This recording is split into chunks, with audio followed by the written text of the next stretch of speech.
Halo, selamat pagi, saudara-saudara kasih di dalam Tuhan yang ada di Indonesia. Selamat sore, selamat sahabat buat saudara-saudara yang ada di Amerika. Di kesempatan yang berbahagia ini, kita dikumpulkan kembali untuk melanjutkan pelajaran kita ya dari buku Everlasting Covenant. Kita sekarang ada di chapter yang ke-6 dan sudah ada dua pertemuan sebelumnya, dan sahabat yang lalu dan sahabat kemarin oleh Brother Lauri. Hari ini, hari Minggu tanggal 12, tanggal 10 Desember maksud saya, kita akan melanjutkannya. Namun sebelumnya kita akan tunduk kepala dan kita berdoa. Mari kita satu di dalam doa. Bapa yang semayam dalam tata kerajaan surga, kami datang di hadapan hadirat-Mu Tuhan. Mengucap syukur banyak terima kasih untuk semua kebaikan Tuhan yang terjadi atas kehidupan kami. Terima kasih untuk pemeliharaan Tuhan yang indah, yang boleh nyata di setiap saat di mana kami pagi di Indonesia ini boleh berkumpul, mempelajari pelajaran yang Tuhan rindu. Kami boleh mengerti dan tahu lebih dalam di mana keselamatan melalui iman adalah satu kebenaran yang Tuhan nyatakan bagi kami. Dan bagi saudara-saudara kami yang ada di Amerika juga merasakan hal yang sama, dan biarlah pimpinan Tuhan menyertai Bible study kami saat ini. Penuhi hati kami dengan roh, dan berbicaralah Tuhan pada kami, dan biarlah apa yang kami pelajari ini menjadi satu kekuatan untuk kami bertumbuh dalam iman dan percaya. Dan pada akhirnya kami boleh memuji memuliakan nama Tuhan. Terima kasih untuk pertemuan yang Tuhan izinkan boleh terjadi. Kiranya juga Engkau memberkati jaringan internet yang ada agar kami boleh menjalani Bible study kami ini dengan baik, dan kepujian bagi nama Tuhan. Inilah menjadi doa dan permohonan kami. Kami mengucap syukur banyak terima kasih untuk semua kebaikan-Mu, dan biarlah kehendak-Mu yang jadi atas kami di dalam nama anak-Mu Yesus Kristus, Tuhan dan Juru Selamat kami yang hidup. Amin. Oke, baik saudara-saudara yang kasih. Kemarin kita sudah mempelajari beberapa judul ya, dan ada satu hal yang sangat menarik yang saya pribadi note atau tandai ya, bahwa di mana bangsa Yahudi ini melakukan penekanan terhadap sunat ya. Nah, sunat secara lahiriah ini menjadi satu hal yang digembar-gemborkan, atau menjadi satu hal yang harus ya. Dan bahkan kalau kita lihat dari pelajaran-pelajaran yang sudah kita pelajari ini, melihat bahwa sunat ini menjadi seperti satu kebanggaan ketika kita sudah melakukan sunat ya, bahwa kita ini adalah orang benar ya. Terindikasi sampai kepada hal itu, bahwa melakukan sunat itu adalah satu keharusan, dan penekanannya kepada sunatnya itu sendiri, tetapi tidak kepada arti dari apa sunat itu yang sesungguhnya, makna dari sunatnya itu yang sesungguhnya. Nah, kita akan melihat ya pelajaran hari ini. Saya nggak tahu sampai di halaman berapa kita akan lanjut, tapi sangat luar biasa penjelasan Tuhan ya akan arti sunat itu, di mana anak perjanjian itu dan bahkan tanah perjanjian itu hanya akan diterima oleh melalui apa? Iman. Nah, ini hal yang luar biasa yang sudah kita bahas. Oke, hari ini kita ada di Kanaan dan Bumi, ya, subjudul Kanaan dan Bumi. Kita lihat ini menarik sekali ya. Tanah Kanaan yang dijanjikan dalam perjanjian harus dimiliki melalui kebenaran oleh iman. Tanah Kanaan, ya, harus dimiliki melalui kebenaran oleh iman yang dimeteraikan dengan sunat.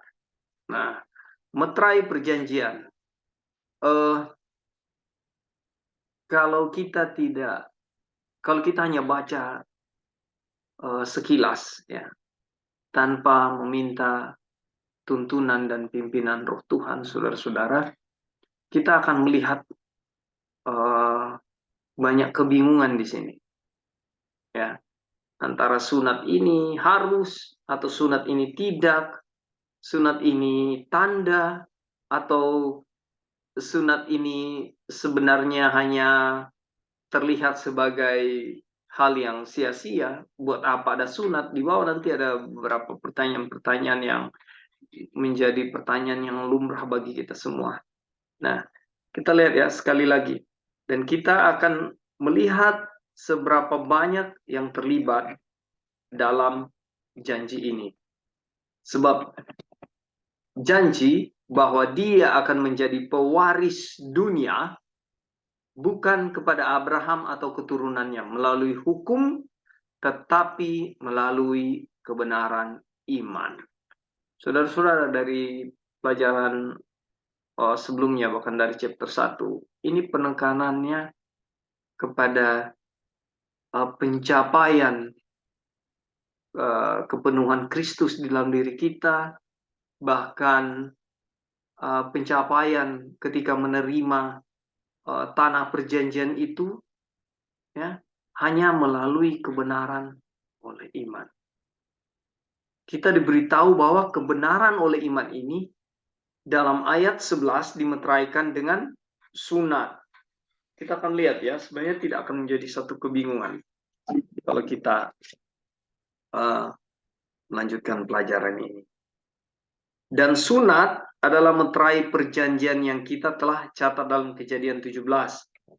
Karena itu kita tahu bahwa janji tanah itu yang terkandung dalam perjanjian dengan Abraham tidak kurang dari janji kepada seluruh bumi. Jadi cerita Abraham ini bukan suatu hal yang history, ya, sejarah dari nabi-nabi.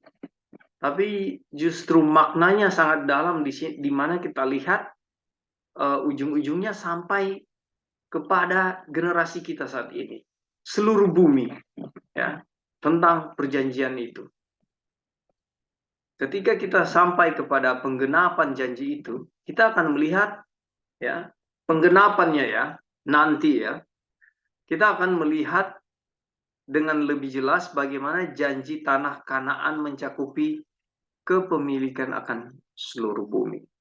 Tetapi faktanya dapat ditunjukkan secara singkat di sini, ya. Kita akan lihat. Perjanjian di mana tanah itu dijanjikan seperti yang telah kita lihat adalah perjanjian kebenaran.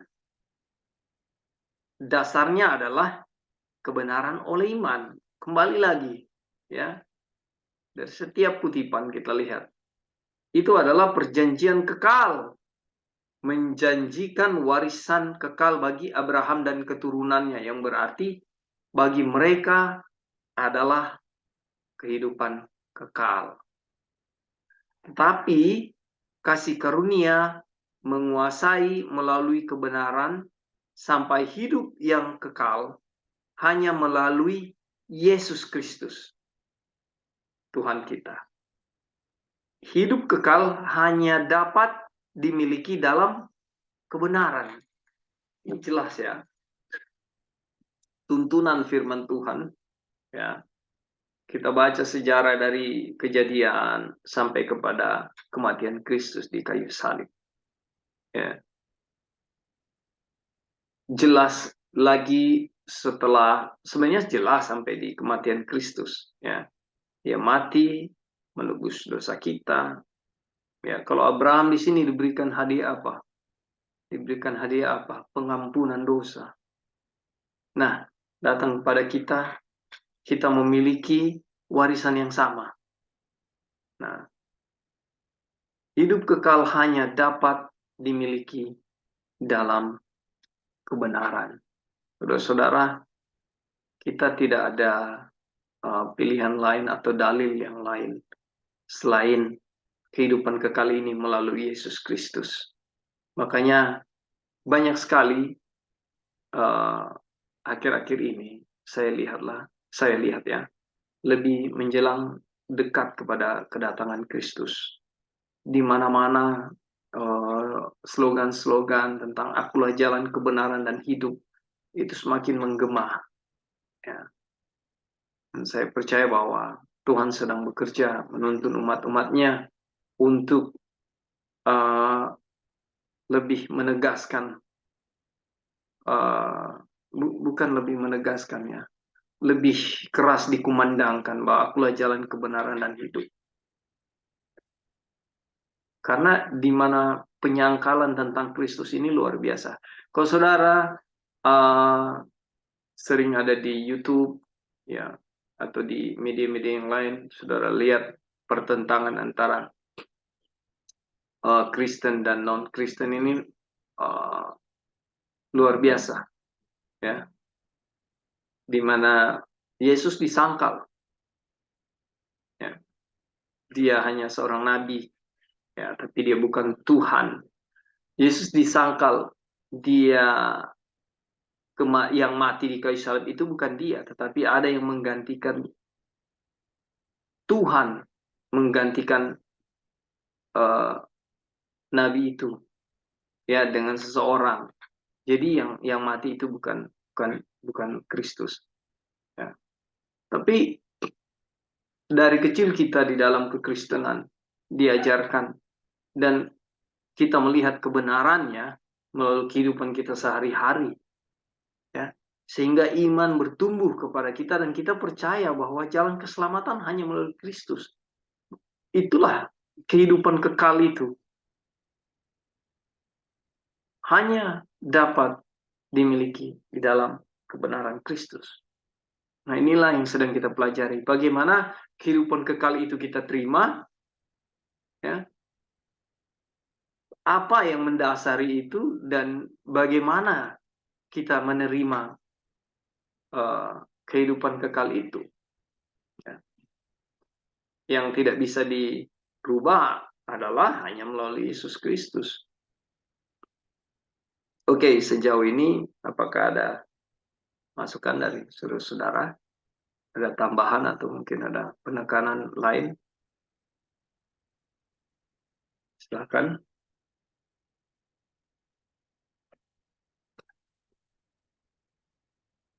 Ya, halo Kak. Ya, Sister Joy, silakan. Ya, jadi ini diulang lagi ya mengenai tanah Kanaan di sini, di mana tanah Kanaan itu dijanjikan kepada Abraham dan keturunannya ya. Dan kemudian perjanjian itu Tuhan meteraikan, ya kan, perjanjian Tuhan meteraikan dan kemudian diberikan tanda sunat. Dan kemudian di Roma yang kita sudah dengar kemarin itu, tanda sunat itu adalah kebenaran oleh iman. Jadi kalau kita put mereka berdua together, jadi untuk memperoleh tanah Kanaan itu harus ada kebenaran, harus mempunyai kebenaran untuk bisa memiliki tanah Kanaan itu. Dan tanah Kanaan itu bisa dimiliki oleh kebenaran, dan kebenaran itu kita hanya bisa terima oleh iman. Yeah. Jadi orang-orang yang hidup kekal, orang-orang yang, karena tanah Kanaan itu yang dijanjikan itu kan adalah kita memilikinya untuk everlasting possession ya, atau kita memilikinya untuk selama-lamanya. Jadi berarti kalau saya memiliki selama-lamanya, saya harus hidup selama-lamanya untuk mendiami tanah Kanaan, ya kan? Dan orang yang bisa hidup selama-lamanya adalah hanya orang yang mempunyai kebenaran. Kebenaran yang dituntut oleh hukum Taurat. Ya, jadi kebenaran yang hukum Taurat tuntut itu bukan kebenaran manusia ya, yang hari ini berdosa, 1 jam kemudian tidak berdosa, dan tidak. Yang hukum Taurat tuntut untuk memiliki tanah Kanaan itu adalah dari saya lahir sampai saya mati itu nggak ada dosa sama sekali. Itu yang dituntut oleh hukum. Tapi yang saya tidak mempunyai itu. Yang hanya punya itu adalah Tuhan Yesus, kebenarannya Kristus. Makanya kebenaran Kristus itu saya harus terima melalui iman. Bukan dengan saya berusaha untuk menurut hukum, karena saya nggak bisa menurut hukum dengan saya punya kebenaran sendiri atau usaha-usaha sendiri.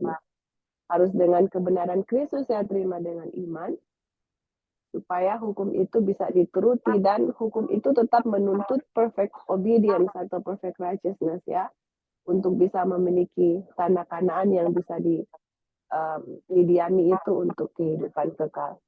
Jadi kini kita bisa lihat ya, teman-teman, yang mana kebenaran Kristus ini sangat penting untuk kita. Dan untuk mau terima kebenaran Kristus ini kan bilang kita terima dengan iman, seperti itu ya.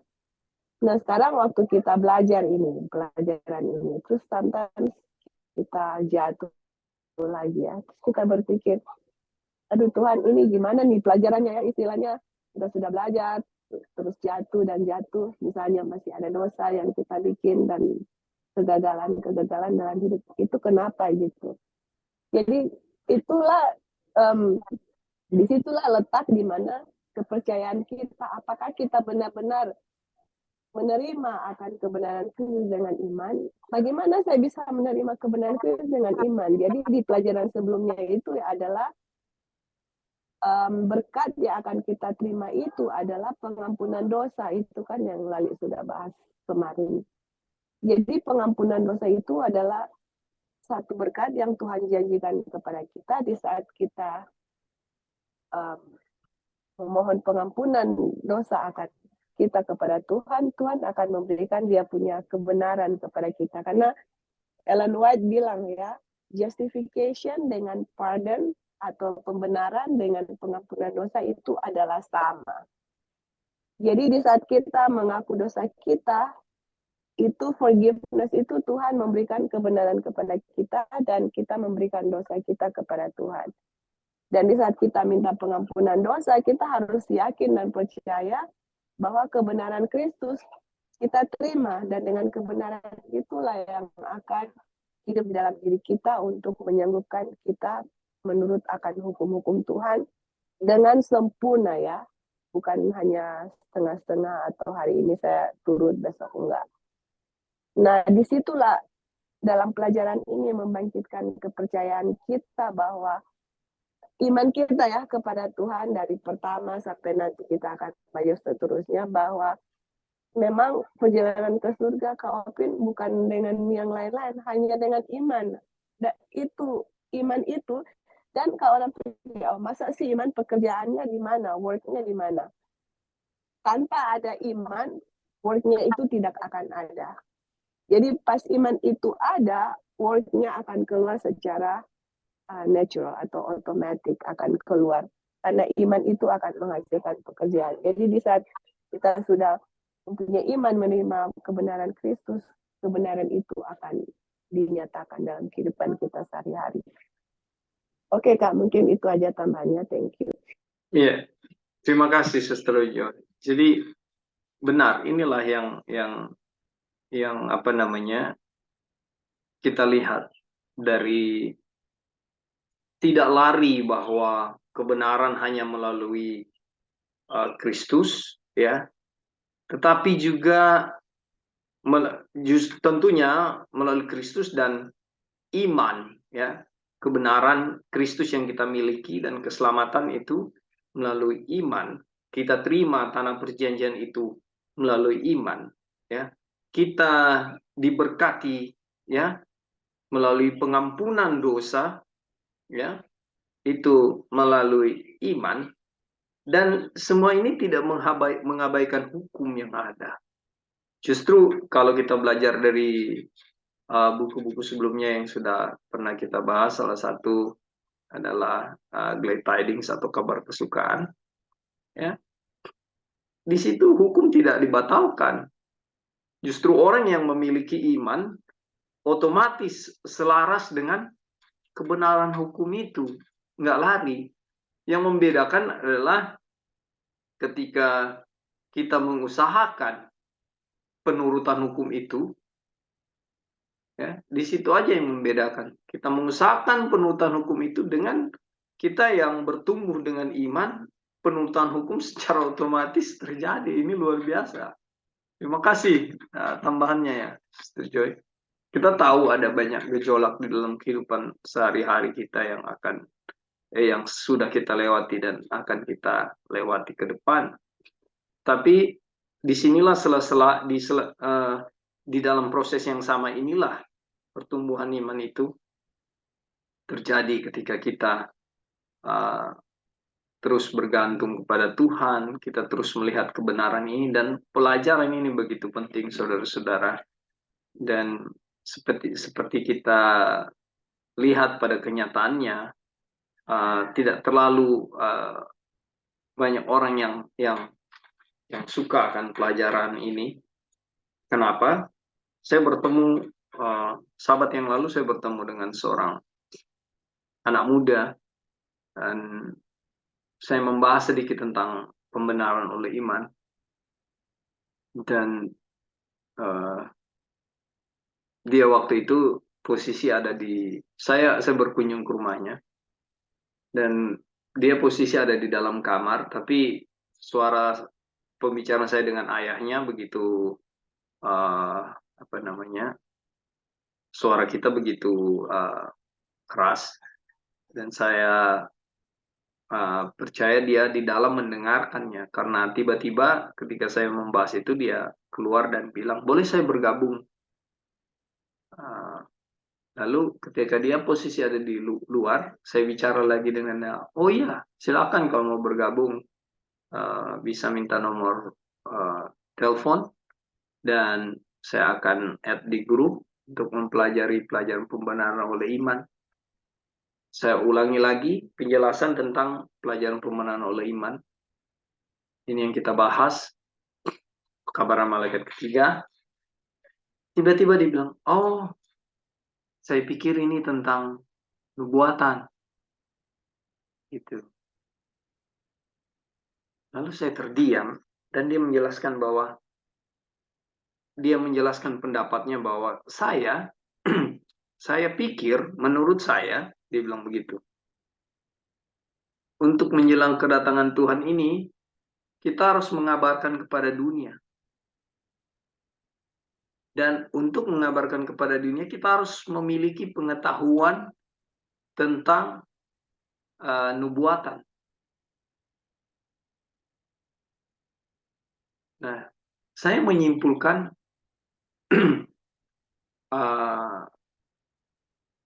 anak muda ini bahwa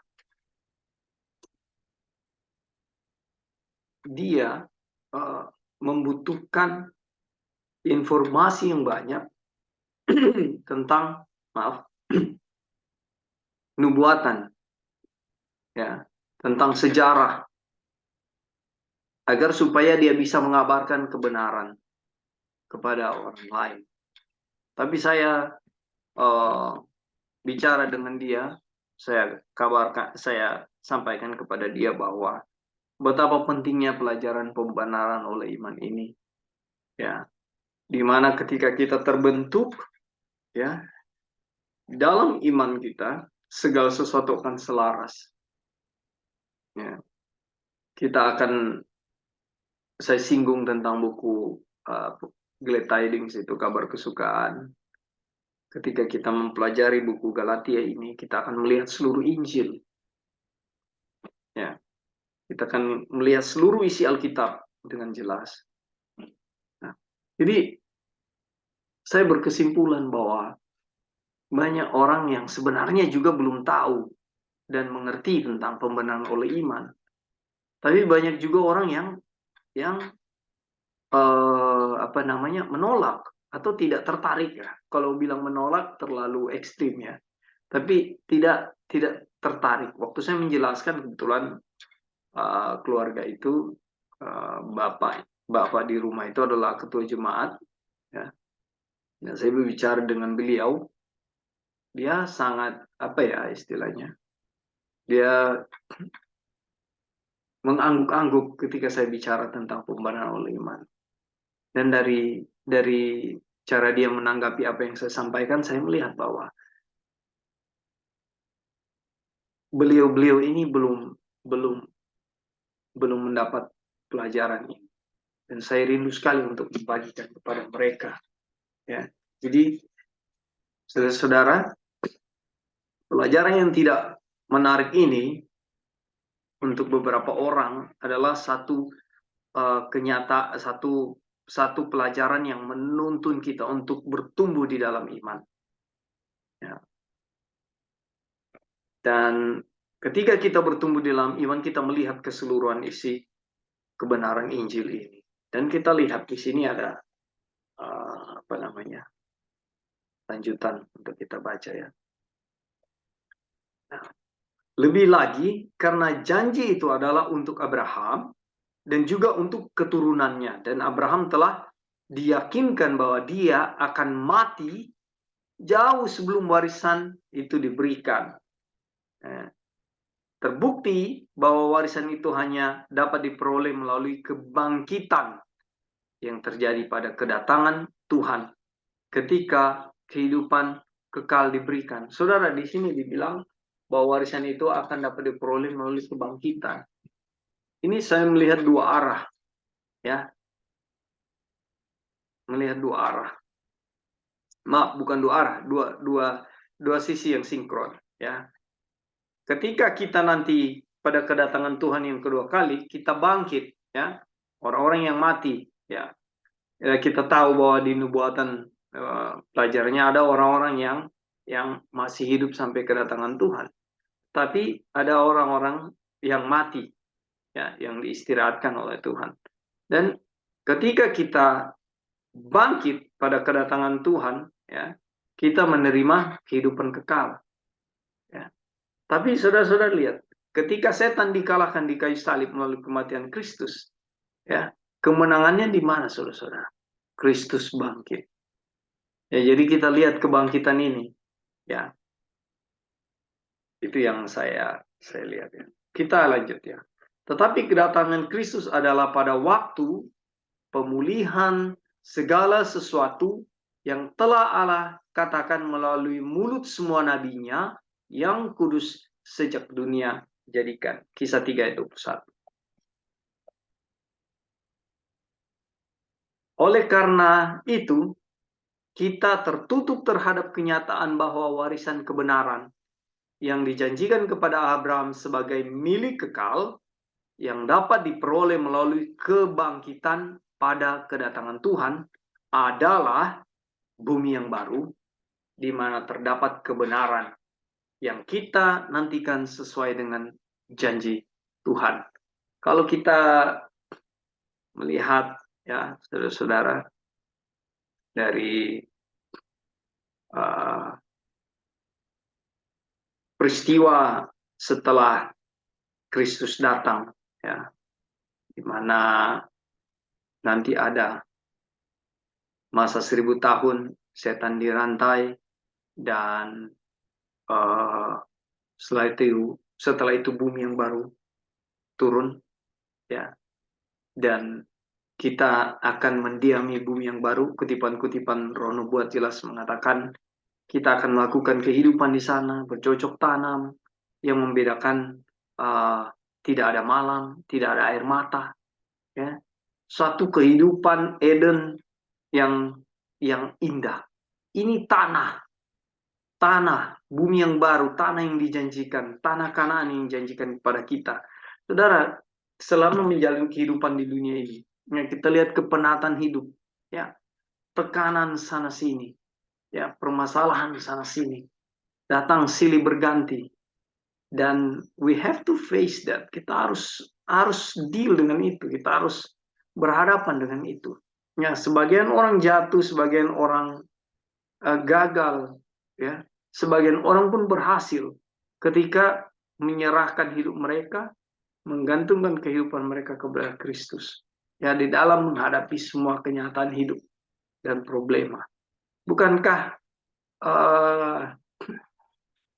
jatuh bangunnya kita dalam dosa ini merupakan satu kelelahan? Dan saudara, saya mau bawa pikiran saudara kepada satu dunia yang baru, di mana sukacita, tidak ada air mata, damai sejahtera, ya, itu ada di sana.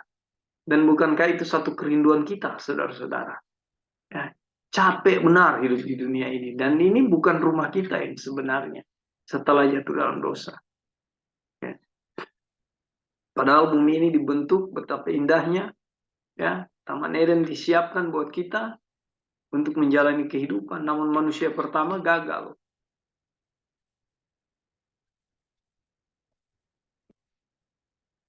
Oke, tentang bumi yang baru, ada saudara-saudara punya tambahan dan tanggapan?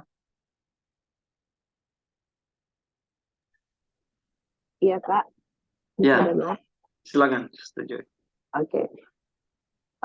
Jadi dalam mempelajari pelajaran ini, kita bisa lihat bahwa waktu Tuhan berjanji kepada Abraham itu ada dia punya apa ya, seperti ada mata rantai. Ya, Yang pertama kan dia janjikan tanah ya, atau tanah Kanaan untuk diperoleh for everlasting, diperoleh untuk kekal. Nah, dari isi perjanjian itu berarti untuk orang bisa memiliki tanah itu, mereka harus mempunyai kehidupan kekal, kan, Pak? Iya kan? ya, Jadi kan berantai itu tanah Kanaan untuk pemilikan kekal. Berarti untuk memiliki itu harus hidup kekal. Itu mata rantai. Terus mata rantai yang ketiga yang orang baca di sini yaitu kalau mempunyai hidup kekal, sedangkan di waktu diberikan kepada Abraham dibilang kamu akan beristirahat, iya kan? Kamu akan mati. Jadi berarti Abraham itu harus dibangkitkan lagi, iya kan? Untuk memperoleh kehidupan kekal. Jadi kita lihat di sini ya, dari satu itu janji menghasilkan janji yang lain, kemudian janji yang lain, dan jadi janji yang lain. Jadi dan kemudian untuk memperoleh kehidupan kekal harus ada kebenaran. Nah, jadi kebenaran itu juga harus kita peroleh. Nah, kalau kita lihat semua ya, bagaimana kebenaran itu diperoleh, bagaimana kehidupan kekal kita bisa peroleh, kita dibangkitkan kembali, itu semua bisa terjadi karena ada kayu salib. Tidak ada kebenaran, tidak ada kebangkitan, tidak ada kehidupan kekal tanpa adanya kayu salib. Makanya pusat dari pekabaran ini adalah kayu salib ya. Jadi di mana waktu Tuhan Yesus mati di kayu salib, dia memberikan kebenarannya kepada kita. Kemudian dengan kematiannya Yesus mati ya, Yesus mati. Dari kematiannya itu Yesus bisa dibangkitkan. Makanya karena Yesus dibangkitkan, kita bisa ada harapan untuk dibangkitkan dan bisa memperoleh tanah itu untuk selama-lamanya, for everlasting possession. Karena nggak mungkin saya memperoleh tanah itu kalau saya tidak dibangkitkan, iya kan? Dan bagaimana saya bisa dibangkitkan? Karena Tuhan Yesus sudah bangkit. Kalau Yesus tidak bangkit dari kematiannya, saya nggak akan bisa dibangkitkan. Makanya sekarang make sense ya, pelajaran ini make sense untuk kita. Kenapa? Kalau Kak Opin dan kita semua belajar sama-sama, kalau kalian baca waktu di hari Pentekost, murid-murid memberitakan Injil kepada orang-orang dan kemudian satu hari 3.000 orang dibaptiskan. Coba kalian baca apa isi dari mereka punya pekabaran. isi pekabarannya adalah kematian Kristus dan kebangkitan. Dulu saya bilang, apa hubungannya ya kebangkitan Yesus? Istilahnya, kalau kematian mungkin kita masih mengerti lah, tapi kebangkitan, apa hubungannya kebangkitan? Dan ternyata, excuse me, setelah mempelajari pelajaran ini, oh, kalau kita bisa mengerti aja everlasting covenant mengenai tanah yang kita peroleh untuk everlasting possession, kita tunggu ya Kak. Ya.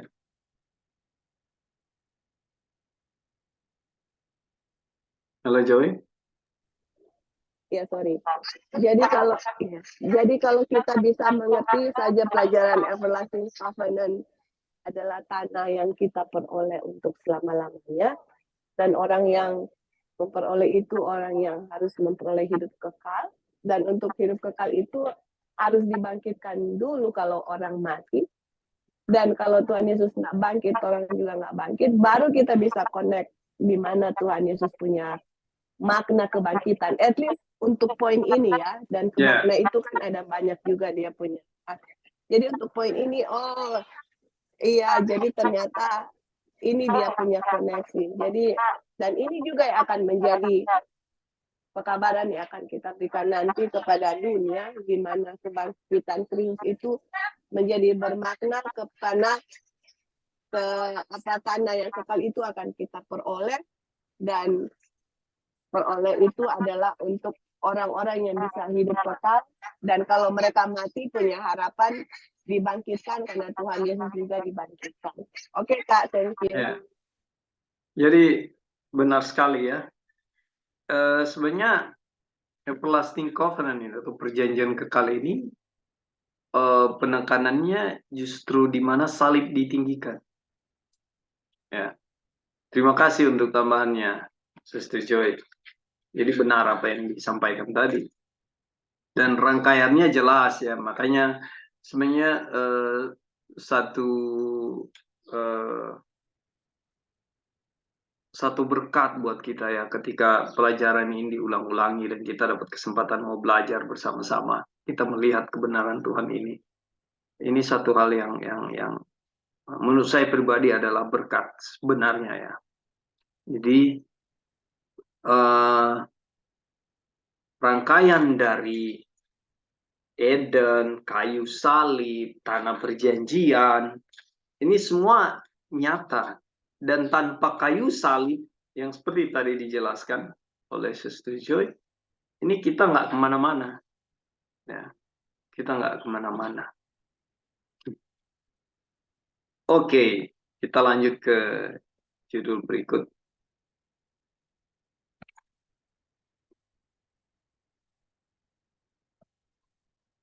Tanda sunat. Oke. Dan sekarang kita harus melanjutkan lebih jauh lagi pelajaran mengenai meterai perjanjian, yaitu sunat. Apa artinya? Dan apa itu sebenarnya? Kita telah belajar bahwa itu menyatakan kebenaran oleh iman. Ya. Sunat diberikan kepada Abraham sebagai tanda kepemilikan akan kebenaran. Atau sebagai jaminan bahwa ia diterima di dalam kekasih, menjadi yang kekasih, ya, yang di dalam Dia, di dalam Tuhan, ya, kita memiliki penebusan melalui darahnya, pengampunan dosa menurut kekayaan kasih karunia-Nya. Ini yang dijelaskan Sister Joy tadi. Apa sebenarnya sunat itu? Ya, dapat kita pelajari dari Roma ya. Ayat berikut di sini ya. Kita lihat apa sunat itu. Nah, sunat memang ada gunanya jika engkau mentaati hukum Taurat. Tetapi jika engkau melanggar hukum Taurat, maka sunatmu tidak ada lagi gunanya. Kita lihat ya, bahwa sunat selaras dengan penurutan hukum. Jadi jika orang yang tak bersunat menurut tuntutan-tuntutan hukum Taurat, tidakkah ia dianggap sama dengan orang yang telah disunat?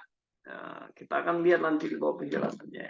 Lalu ayat berikut, jika demikian, maka orang yang tidak bersunat secara alamiah, tetapi melakukan hukum Taurat, akan menghakimi kamu yang mempunyai hukum tertulis dan sunat.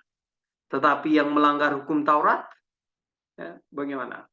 Nah, sebab yang disebut Yahudi bukanlah orang yang lahir ya Yahudi. Dan yang disunat bukanlah sunat yang dilangsungkan secara lahir ya.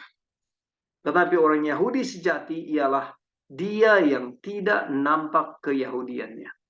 Dan sunat ialah sunat di dalam hati. Secara rohani, bukan secara hurufiah. Maka pujian baginya datang bukan dari manusia, melainkan dari Tuhan.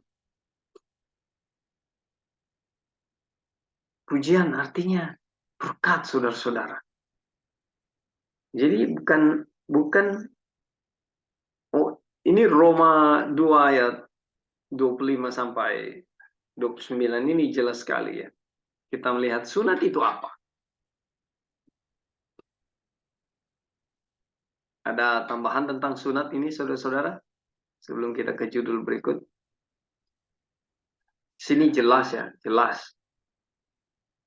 Terkadang kita tidak kita tidak bisa melihat secara langsung ketika kita baca. Tetapi dengan pimpinan Roh Kudus kita melihat kebenaran ini ketika membaca firman. Kita lihat, sebelumnya saya tidak mengerti sunat apa. Ya. Tapi kalau mau mengerti sunat, saya pikir, saya secara pribadi melihat bahwa Roma 2 ini, ayat 25 sampai 29 jelas menjelaskan. Apalagi di ayat yang pertama tadi ya. Yang ayat pertama kita baca tadi. Halo Kak. Ya, ada tambahan, silakan. Ya, jadi sangat penting ya kita untuk mengerti apa arti sunat. Karena ini kan menjadi masalah besar yang di Galatia yang kita sudah bahas di Glad Tidings. Jadi di buku Everlasting Covenant ini sebenarnya kalau kita lihat ini kembarannya buku Glad Tidings sebenarnya. Tetapi di sini dikasih lebih detail ya dia punya penjelasan. Jadi sebenarnya kalau di sini bilang orang bersunat itu berguna kalau apa di sini bilang Menurut hukum. menuruti akan hukum Tuhan, hukum Taurat. Jadi sunat itu kan tadi bilang seal of righteousness.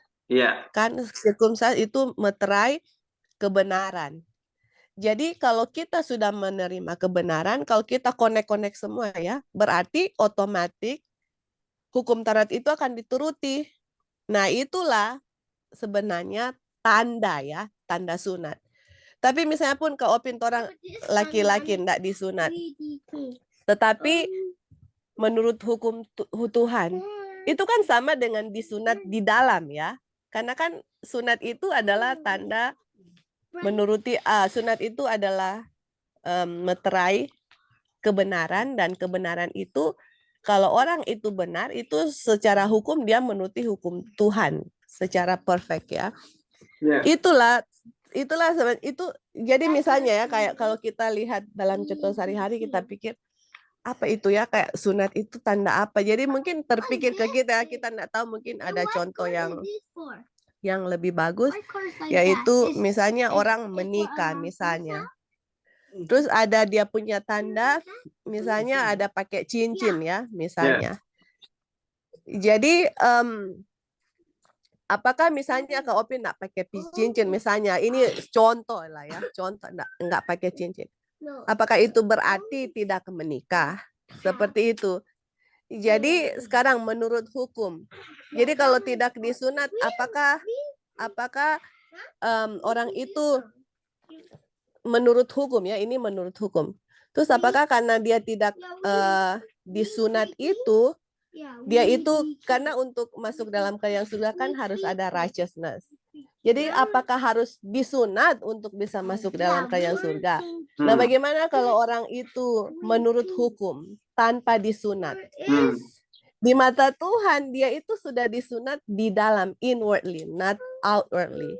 Ya. Jadi, kalaupun mau disunat outwardly, itu hanya sebagai tanda yang mana, oh, di zaman Abraham, yaitu tanda yang mana dia menerima kebenaran, yaitu disunat. Tetapi kalau kebenaran itu sudah ada dalam hati, terus kalau dia tidak disunat, yang Tuhan lihat itu di dalam, bukan di luar gitu. Sama kan yang misalnya orang menikah. Sometimes orang nggak pakai cincin, tapi dia acting, oh I'm already married. Kita nggak mau cheat sama orang lain. Iya kan? Jadi cincin itu hanya sebagai tanda whether apa namanya kamu mau pakai atau enggak. As long as dia faithful sama dia punya wife atau husband, dia itu di mata Tuhan, dia itu faithful husband and wife. Seperti itu. Jadi misalnya pun ya gini ya. Oke, saya pakai cincin. Tetapi pergi keluar, pergi selingkuh sama orang lain. Itu nggak ada gunanya itu cincin, sama dengan sunat.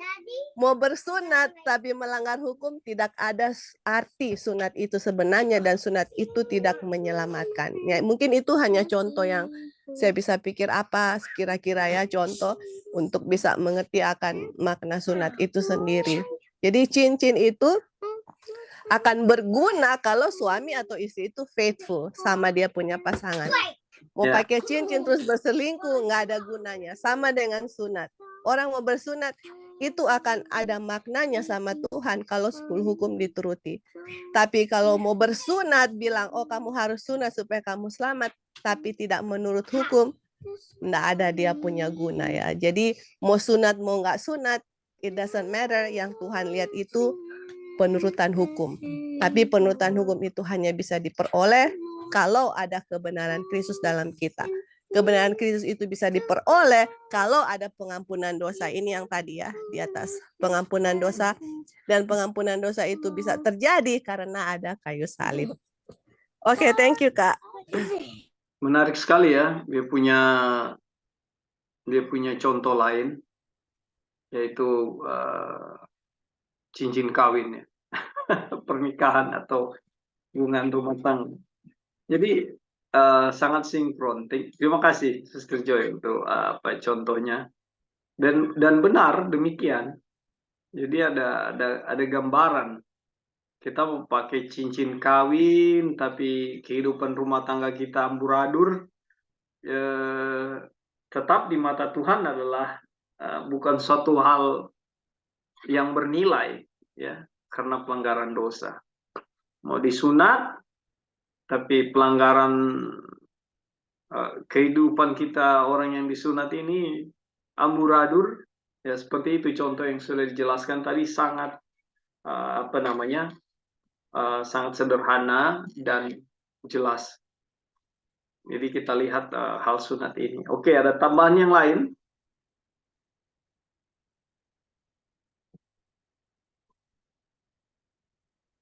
Kalau belum, kita lanjut ya. Ini menarik sekali pelajaran ini, puji Tuhan. Saya kalau mau bahas sunat di atas ini, tidak sabar mau ingin melompat ke halaman terakhir ini. Di situ jelas sekali. Oke, kita lihat. Apa itu sunat sejati? Ya. Sunat adalah tanda kebenaran oleh iman. Jelas ini ya. Sunat adalah tanda kebenaran oleh iman. Tetapi kebenaran itu adalah kebenaran yang dituntut oleh hukum Tuhan. Makanya penjelasan tadi di atas. Sister Joy sudah jelaskan ini. Dan mencakup judul ini ya, apa itu? Sunat sejati. Jadi kebenaran adalah apa yang dituntut oleh hukum Tuhan. Inilah kebenaran. Jadi saudara-saudara melihatnya begini ya. Kita percaya suatu kebenaran. Ya. Dan apa kebenaran itu? Nah, di dalam kebenaran itu sendiri, ya, itu tidak lepas dari apa yang disebut tuntutan hukum. Ya, tuntutan hukum itulah kebenaran.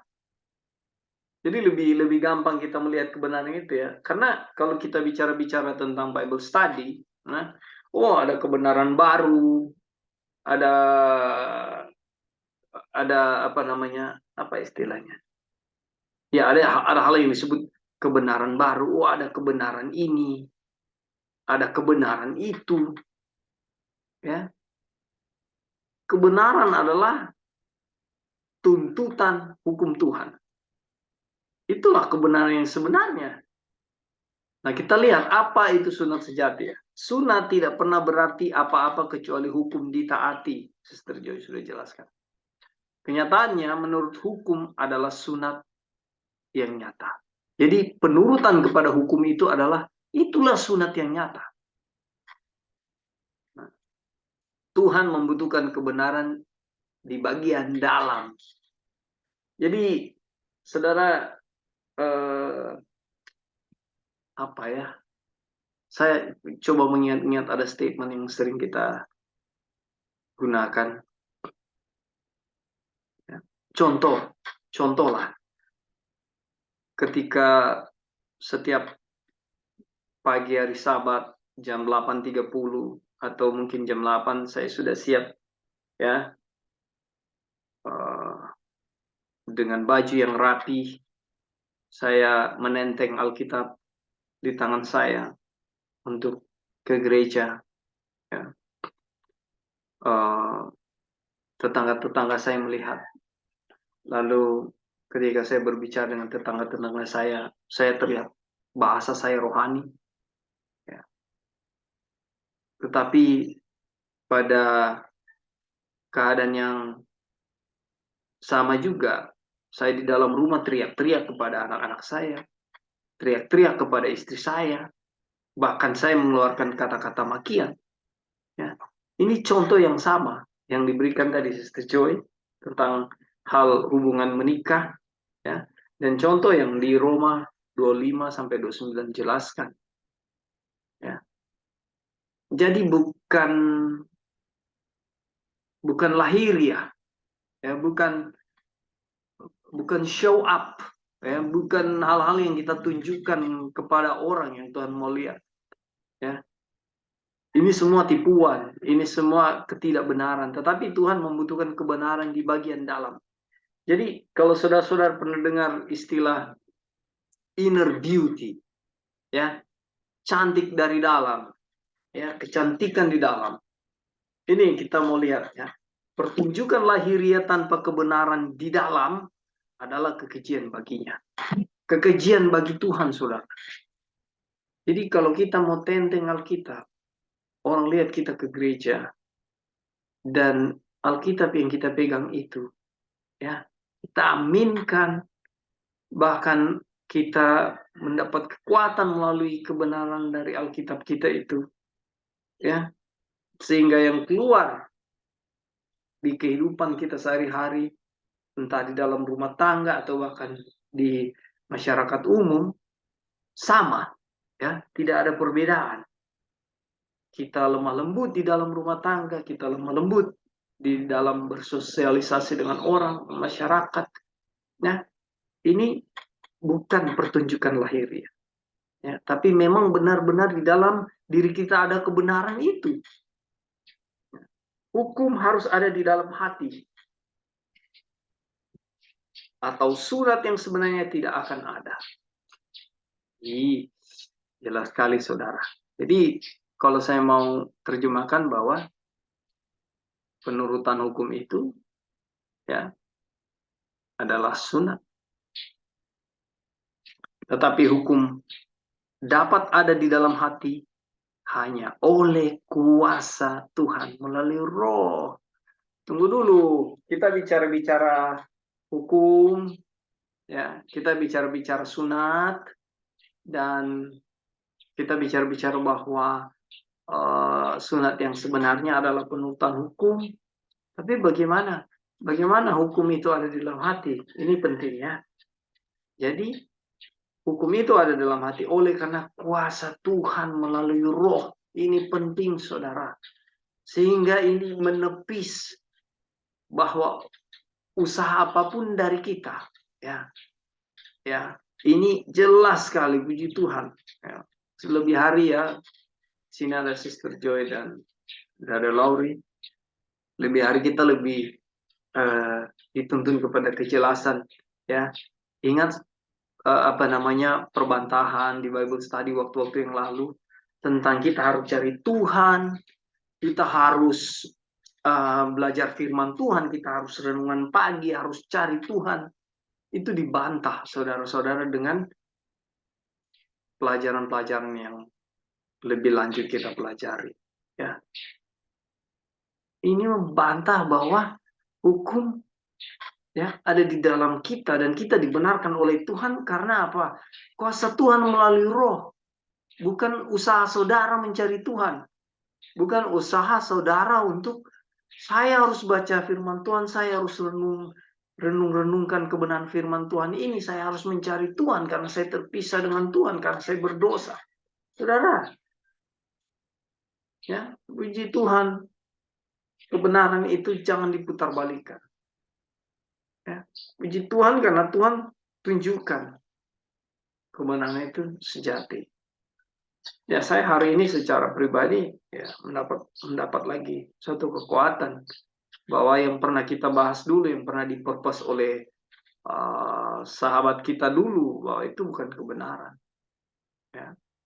Saya berani bicara begini karena ini dinyatakan oleh firman Tuhan. Hukum itu rohani, saudara, yaitu sifat Roh Kudus. Dan hukum itu dapat ada di dalam hati hanya jika Roh Tuhan berdiam di sana. Sekarang pertanyaannya, bagaimana Roh Tuhan itu berdiam di dalam hati kita? Apakah usaha-usaha kita membuat Roh Tuhan itu datang kepada kita? Apakah dengan kita tidak berdosa, Roh Tuhan itu, maksud saya tidak berdosa dengan yang saya usahakan, ya, saya tidak mau berdosa karena itu melanggar hukum-hukum Tuhan. Dengan mengusahakan itu, saya yakin bahwa Roh Kudus akan diam di dalam saya. Apakah seperti itu, saudara? Atau kematian kayu salib, kematian Kristus, pengampunan dosa, ya, yang membuat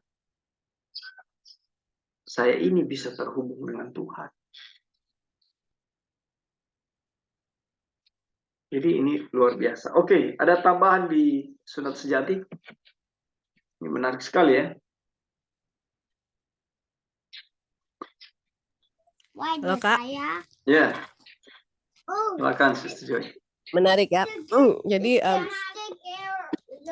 kita lihat di sini ya, kalau misalnya orang ambil aplikasi di dalam orang punya sekarang ini. Ya. Jadi kalau kita lihat dia punya aplikasi, selain yang orang sudah belajar ya, kan ini waktu di Galati dibilang kalau kamu ndak sunat, kamu nggak selamat, ya kan? Di situ dia punya permasalahan. Dan itu hanya tanda luar kan? Tak sunat itu tanda luar bahwa sebenarnya kamu sudah terima kebenaran dan tandanya itu sunat. Itu hanya tanda gitu.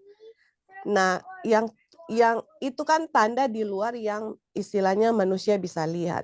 Tetapi untuk masuk dalam kerajaan surga, yang harus dilihat itu kan Tuhan yang lihat di dalam gitu loh. Yeah. Jadi tadi ya, doesn't matter mau kita mau sunat terus akhirnya kita tidak ada kebenaran di dalam dengan menurut hukum Tuhan. Jadi apa gunanya, iya kan? Yeah. Sama dengan pakai cincin.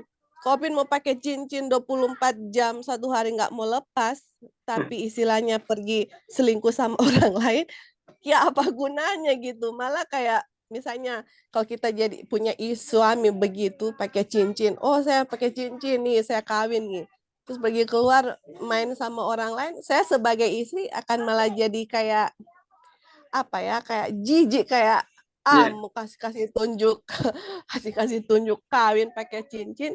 Kenyataannya nggak begitulah, samalah dengan Tuhan gitu loh. Oh kamu mau bilang ya sunat supaya bisa diselamatkan, yang saya lihat bukan itu, yang saya lihat sunat di dalam istilahnya penurutan akan hukum Tuhan. Tapi bagaimana penurutan hukum itu terjadinya? Ini kan tadi di sini dibilang karena ada Roh Kudus di dalam kita, Roh Tuhan berdiam di sana, baru hukum itu akan dituruti. Nah, yang tadi Kak Opin bilang ya, betul ya, karena kalau misalnya Roh Kudus atau Tuhan tidak ada di kita, pertanyaannya bagaimana saya bisa turut hukum Tuhan? Iya kan? Ya. Kalau Tuhan sudah terpisah dengan kita, saya mau turut hukum Tuhan dengan cara apa? Apakah ada kebaikan dari saya manusia? Sedangkan Tuhan Yesus bilang, there is none good, only God. Saya yang jahat, mau berusaha berbuat baik, memenuhi tuntutan hukum, that is impossible. Nah, disitulah salvation by work, bukan by faith.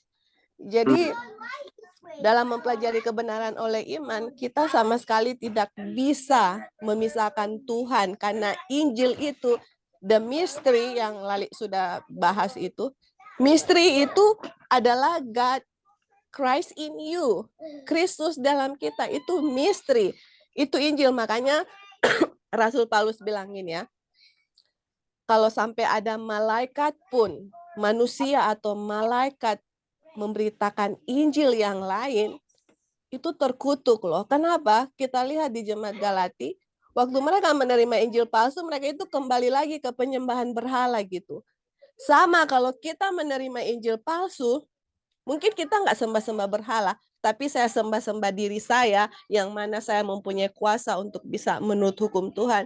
Saya mempunyai kuasa untuk saya menjadikan diri saya benar. Itu sudah menggantikan Tuhan. That's the spirit of Antichrist, yang mana hanya Tuhan yang bisa membuat kita menurut hukum. Sekarang saya bilang, tanpa Tuhan, saya bisa. Itu, itu scary-nya minta ampun. Dan teman-teman, tanda bahwa kebenaran Tuhan itu, karena ada Tuhan, dan kuasa Tuhan dalam kita, oke, kuasa Tuhan yang membuat kita bisa menjadi benar, itu tandanya Sabat, teman-teman. Selain itu, kuasa manusia atau kuasa siapa saja yang membuat bilang, oh saya bisa benar, selain kuasa Tuhan, itulah Sunday. Karena Sabat is the sign yang Tuhan bilang, I am the Lord thy God that sanctify you, make you holy. Bukan kuasa manusia. Jadi ini ujung-ujungnya kalau kita lihat hanya segitu, no, ujung-ujungnya either Sabat or Sunday. Ini eternal life loh, bukan pelajaran yang main-main. Karena kenapa? Karena pekabaran inilah yang membuat penutupan sejarah dunia. Dan saya sudah ngomong sama Lali juga, yang mana, dan kita mau share sama Kak Opin dan juga teman-teman yang dengar di YouTube. Coba kita pikirkan ya, waktu bangsa Israel keluar dari Mesir, kira-kira berapa orang, Pak? Million ya, million. Banyak, ya. Banyak sekali orang. Pas di border tanah Kanaan, yang percaya hanya berapa, Kak? 2. Nah, itu dia. Terus kita bilang sama Lali, sepopuler apakah message ini? Message ini nggak populer. Dari dulu sampai sekarang nggak populer gitu. Dan kita pun nggak akan heran kalau kita sudah di ujung tanah perbatasan, ataupun kita hidup sekarang ini, kita nggak akan heran karena sejarah berulang-ulang terus gitu loh. Yang mana pelajaran ini saking kuasa manusia ditiadakan dan kuasa Tuhan ditinggikan, itu buat manusia itu nggak sesuai dengan mereka punya hati gitu loh. Jadi kalau hanya sedikit orang yang mau menerima pekabaran ini, saya bilang, lihat orang bangsa Israel keluar dari Mesir, berapa million orang yang keluar, berapa yang percaya, saya bilang. Tetapi itu yang bagian pertama. Bagian kedua, saya bilang, orang-orang yang sudah mati di wilderness, orang-orang yang tidak percaya, yang Tuhan sudah izinkan mereka beristirahat di wilderness karena mereka punya pemberontakan. Kembali kedua, perjalanan kedua, semuanya yang meninggal di wilderness, hanya sisa-sisanya ya, yang percaya kepada Tuhan, mereka semua itu yang akan masuk. Dan kita bilang make sure kita itu sama-sama dengan orang-orang yang benar-benar percaya akan pekabaran ini. Regardless, mau hanya 1, mau hanya 2, kalau kita yakin dengan pekabaran ini, pekabaran pembenaran oleh iman, pegang teguh. Karena saya tahu, kita lihat perjalanan kita tahu banyak sekali setan akan menggunakan segala sesuatu apapun untuk mengalihkan pikiran kita atau untuk apa saja ya, untuk supaya jangan pegang kebenaran ini gitu loh. Tinggalkan kebenaran ini karena hanya setan tahu satu-satunya Ellen White bilang yang setan paling takut adalah di mana umat-umat Tuhan kecurahan Roh Kudus tanpa batas. Itu yang setan takut. Nah, karena setan takut itu dia akan bikin apa saja supaya kita nggak kecurahan Roh Kudus tanpa batas. Dia bikin apa saja, and I know it karena kita melihat dalam perjalanan pelajaran bab besar ini. Saya lihat teman-teman, aduh, kalau kita memang nggak benar-benar ya bergantung kepada Tuhan, kita itu another victim. It's just a matter of time. Kalau kita nggak benar-benar bergantung kepada Tuhan, kalau kita nggak benar-benar percayakan pekabaran ini, it's just a matter of time. Kita itu akan jadi another victim yang akan meninggalkan pekabaran ini, dan one of this day we are going to against this. Saya bicara untuk saya pribadi juga.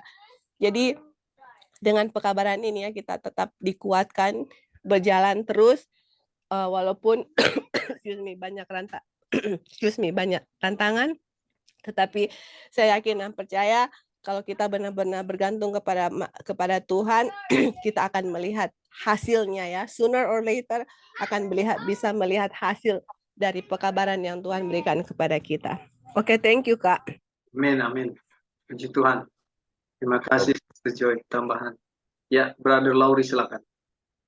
Ya bro, jadi kita sudah pelajari ya ini ketika Tuhan kasih firman kepada Abraham, kasih perjanjian ya, janji atau firman kepada Abraham, dan ketika Abraham percaya akan apa yang Tuhan bilang itu ya, bahwa dia akan kasih tanah, keturunan, yang kalau sudah kita belajar bahwa itu nggak masuk akal ya, kayak di luar logika manusia. Dan ketika Abraham percaya itu, dia dibenarkan kan? Dia dibenarkan atau dijadikan benar. Dia percaya dijadikan benar. Atau dengan kata lain ini righteousness by faith. Dia dibenarkan oleh percayanya itu, percaya akan firman Tuhan itu. Walaupun kita sudah tahu di luar logika manusia ya. Nah, ini pembenaran oleh iman. Dan kita tahu pembenaran atau righteousness itu adalah, sudah pelajari, adalah pengampunan dosa. Atau kalau kita belajar di chapter 1, Injil itu adalah untuk kuasa untuk apa namanya, pengampunan dosa ya. Atau dengan kata lain, ketika dia percaya, dia menerima Injil atau righteousness. Dan kita tahu Injil itu kuasa ya, kuasa untuk pengampunan dosa, kuasa untuk menurut hukum, atau dengan kata lain Kristus ada di dalam dia ya. Ketika dia percaya itu, kuasa Kristus dan Kristus sendiri itu ada dalam Abraham. Jadi ini makanya kita lihat ya, ini perjanjian ada berapa kali ya dikasih kepada Abraham. Pertama di Kejadian 7 ya kalau nggak salah. Kemudian diulang Kejadian 15 dan 17. Di Kejadian 15 ketika dia kasih itu ini perjanjian, Tuhan kasih perjanjian kepada Abraham, dia belum kasih tanda. Tetapi di Kejadian 17 Tuhan kasih tanda. Jadi ada perjanjian atau covenant antara Abraham dan Tuhan. Jadi di pihak Tuhan kasih tandanya itu, dia ubah nama Abraham menjadi Abraham. Kemudian tanda dari pihak Abraham, dia harus disunat. Jadi penggantian nama dan sunat itu adalah pengingat akan perjanjian mereka berdua ya. Ini sama dengan tadi dibilang ya tentang cincin itu. Kita cari-cari pikir apa ya aplikasi pas ya, betul ya, cincin itu. Jadi tanda kalau sudah menikah ada cincin, tanda kalau sudah ada Tuhan atau ada dibenarkan itu adalah sunat ya, sunat. Nah ini luar biasa. Makanya kalau misalnya kita bersunat tapi kita nggak menurut hukum, itu kan menurut hukum, kalau artinya gini, kita nggak bisa menurut hukum kalau nggak ada Tuhan di dalam diri kita. Hukum itu rohani, hanya dengan roh yang bisa turut itu. Daging tidak bisa menurut akan hukum itu. Jadi makanya ini ya. Jadi apa namanya, sunat itu tandanya kalau sudah ada kita menurut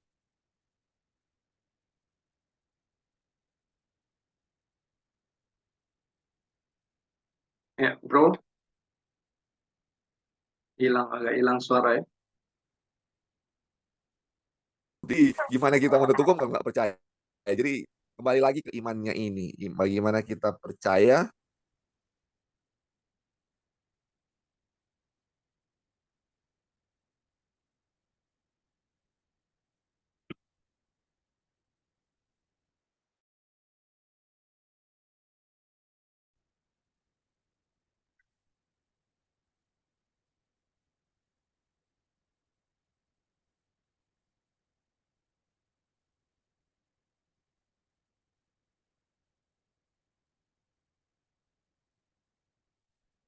Oke, saudara-saudara, sempat terputus barusan, tapi kita lanjut lagi sekarang.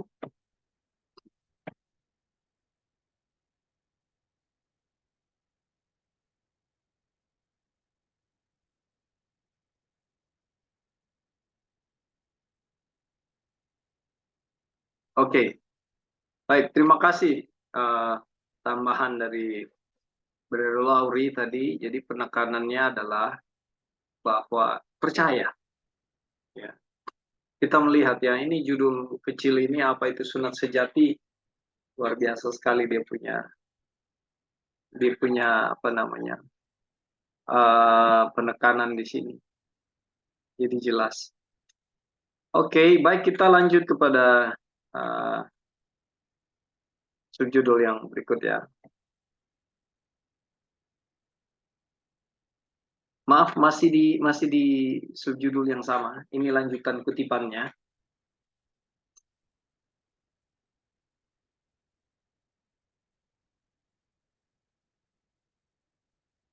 Oleh karena itu, sunat tidak lain adalah pemeteraian kebenaran di dalam hati oleh Roh Kudus. Nah, inilah yang diterima Abraham. Sunatnya adalah skala kebenaran iman yang dia miliki. Ya. Ini menjelaskan Abraham ya. Tapi kalau datang ke kita, ya, oleh karena itu saya baca lagi ya. Oleh karena itu sunat tidak lain adalah pemeteraian kebenaran di dalam hati oleh Roh Kudus. Nah, apakah ketika kita apakah ketika Roh Kudus ada di dalam kita, penurutan hukum terjadi, apakah itu bukan disebut sunat?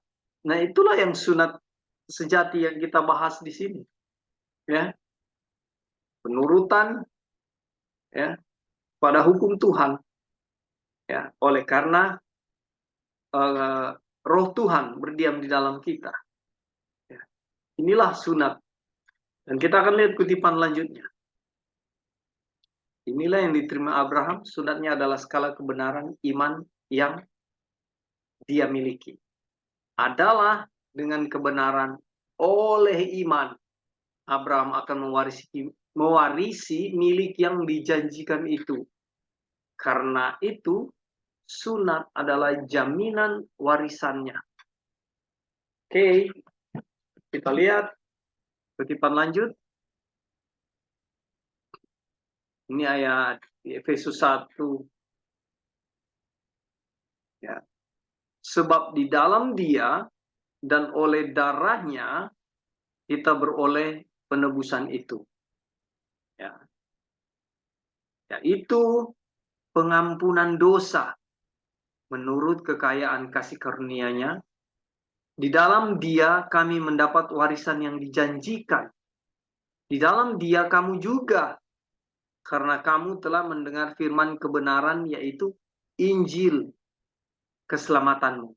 Di dalam Dia kamu juga, ketika kamu percaya, dimeteraikan dengan Roh Kudus yang dijanjikannya itu. Dan Roh Kudus itu adalah jaminan bagian kita sampai kita memperoleh seluruhnya, yaitu penebusan yang menjanjikan kita milik Allah. Sebenarnya Efesus 1 ini jelas sekali ya bagaimana segala sesuatu itu kita dapat di dalam Dia. Ya. Dan untuk dapat dalam dia itu karena dia ada di dalam kita. Jadi ini jelasnya membantah teori-teori preconceived idea yang muncul di masa-masa lalu, ya, bahwa kita harus mengusahakan keselamatan kita, walaupun dengan bahasa-bahasa yang lembut. Ya. Bahasa yang lembut sini maksud saya bahasa-bahasa yang dipinjam, contohnya terpisah dengan Tuhan karena berdosa. Ya. Nggak mungkin Tuhan tidak berdosa, tidak mungkin terhubung dengan Tuhan suci, tidak mungkin terhubung dengan dosa, tidak mungkin. Apa gunanya kematian Kristus itu salib, saudara-saudara. Jadi ini semua jelas, puji Tuhan. Ya, kita lihat kebenarannya. Ini segala sesuatu di dalam dia, ya. Efesus 1 ini ayat 7, ayat 11, ayat 13 sampai 14. Oke, kita melangkah ke berikut. Halo bro. Ya, ada tambahan, silakan. Ini mungkin ada sedikit pertanyaan yang mungkin kita perlu diskusikan ya sedikit. Jadi ini sunat kan kita tahu sekarang ini memang sunat secara lahiriah itu secara literal itu nggak perlu ya. Yang penting sunat di dalam hati. Atau dengan kata lain ada penurutan itu kan karena sunat itu adalah tanda ada hukum ya, penurutan hukum atau dibenarkan ya. Ya. Jadi kenapa waktu di zaman Musa ya itu setelah zaman Abraham sunat itu diharuskan dan kalau nggak disunat mati ya, nggak disunat mati. Terus kenapa sekarang itu kita nggak perlu lagi ya sunat secara literal ya, kalau mereka kan waktu zaman Musa itu harus disunat secara literal. Makanya ketika anak Musa tidak disunat, Tuhan kan malaikat Tuhan hampir membunuh Musa ya, makanya istrinya Musa cepat-cepat sunat itu dia punya anak sehingga Musa selamat kan. Nah, Oke. iya. Terus kenapa kalau kita sekarang nggak perlu untuk sunat secara literal lagi? Sedangkan waktu lalu sangat ditekankan untuk sunat ini ya di perjanjian lama sangat ditekankan, setelah di perjanjian baru nggak ditekankan lagi. Kan ini kan sebagai pengingat.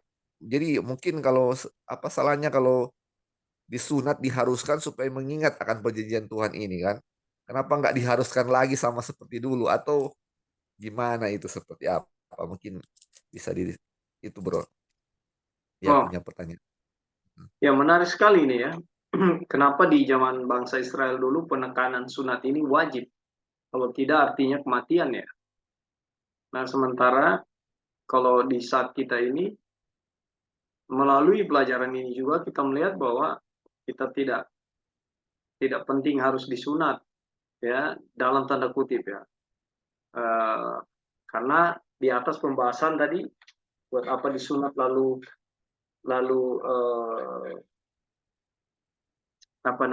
kita tidak menurut hukum.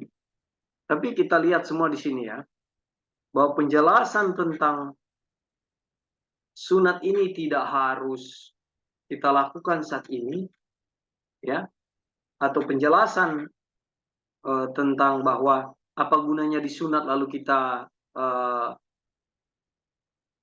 kita melanggar hukum, ya, yang tadi kita bahas di atas. Ini ada di justru perjanjian baru. Ya, penjelasannya ada di perjanjian baru, bukan di perjanjian lama. Kenapa perjanjian lama dulu tidak dijelaskan bahwa buat apa disunat? Ya kan? Kalau apa yang bangsa Israel lakukan mulai dari tanah Mesir, mulai dari keluar pemberontakan selama di padang gurun sehingga harus memakan waktu 40 tahun yang sebenarnya jalannya sangat singkat untuk sampai ke tanah Kanaan, tanah perjanjian. Tapi karena pemberontakan, kenapa nggak dijelaskan di situ? Ada jawaban saya secara pribadi melihat ini. bahwa di zaman kasih karunia saat ini, ya, di mana Kristus sudah menanggung semua kematian itu di kayu salib, menanggung dosa-dosa kita, sehingga kita saat ini, ya, tidak perlu lagi melakukan sunat itu. Walaupun secara lahir ya, kalau kita mau sunat juga nggak apa-apa, ya, karena dari unsur kebersihan, kesehatan, ya, tetapi bukan dihubungkan dengan wajibnya kita sunat ini. Kristus sudah menanggung semua di kayu salib, sehingga kita tidak perlu lagi ditambah lagi penjelasan tentang apa namanya di Roma tadi ayat 25 sampai 29, di Roma 4 ya, itu dijelaskan lagi. Yang saya sampai saat ini belum bisa jawab adalah kenapa waktu itu ditekankan sehingga harus ada kematian. Nah ini mungkin ada pengertian lain dari saudara-saudara, saya kasih tambahan. Yang saya tidak mengerti itu, kenapa di zaman dulu itu wajib sekali dan harus bahkan sampai mengalami kematian. Apakah di zaman itu Tuhan menekankan betapa pentingnya sunat itu, karena itulah meterai perjanjian. Tapi pada kenyataannya kita lihat ya, di zaman bangsa Israel, ya, orang-orang bersunat melanggar semua itu.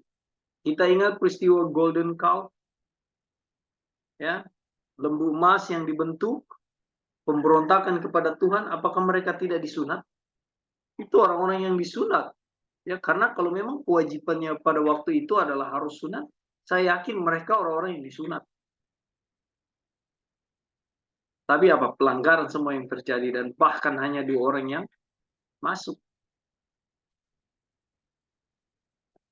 Mungkin ada Sister Joy kira-kira, atau dari Brother Larry sendiri ada enggak pemikiran kenapa Ya. harus mati kalau nggak disunat di zaman itu? Ya, halo Kak. Ya, silakan. Ini ya yang jadi kita punya pemikiran. Jadi mungkin untuk dia punya bukti-buktinya, mungkin kita harus baca dia punya Alkitab dengan kutipan Ellen White. Tetapi yang tadi Kak Opin bilang itu betul, yang mana kalau di zaman perjanjian lama kita lihat ya, ada sunat, terus di bangsa Israel itu ada perayaan-perayaan kan, ada Paskah, ada perayaan-perayaan yang tunggu. Ada perayaan-perayaan yang mana Tuhan tuntut ya kepada bangsa Israel untuk melakukan hal itu gitu. Dan Tuhan sangat take it serius mengenai sunat, sampai waktu Musa lupa menyunat anaknya, dia sendiri hampir dibunuh ya sama malaikat. Dan kemudian sekarang pertanyaannya, kenapa sepertinya sunat itu sudah tidak, kayaknya istilahnya tidak ditekankan lagi gitu, yang di zaman Rasul Paulus. Mau sunat yang Tuhan lihat bukan itu gitu. Tapi kenapa di zaman dulu memang benar-benar kayak take it serious gitu. Jadi sejak kapan istilahnya sunat itu nggak perlu lagi ditekankan secara luar. Jadi kesimpulan yang kita ambil itu sama dengan Kak Opin so far ya, yang mana semuanya itu berpusat kepada Tuhan Yesus, yang mana Tuhan Yesus sudah mati di kayu salib. Karena kita lihat waktu kematian Tuhan Yesus itu kan ada darah ya, dan kalau kita lihat di sunat itu juga darah. Kemudian kita lihat juga sunat itu, kalau kita lihat sunat itu, ini ya yang kita tahu so far, yang kita mau coba aplikasikan di dalam orang punya di zaman kita ini adalah anak-anak disunat.